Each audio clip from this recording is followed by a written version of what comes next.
kas mums gali padėti, kai mes turime daug darbų, didelį tempą, daug veiklų, gelbėja stiprus, energingas, laisvas kūnas. Žinoma, sveika mityba, fizinis aktyvumas.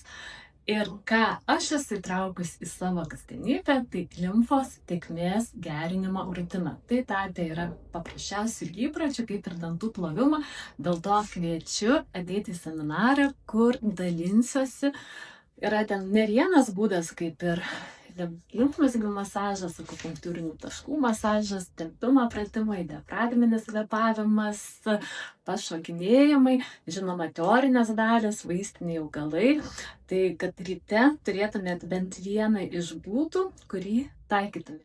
Ir labai noriu padrąsinti ateiti tas moteris, kurios dar nepradėjote rūpinti savo kūnu, savo sveikata, nežinote nuo ko.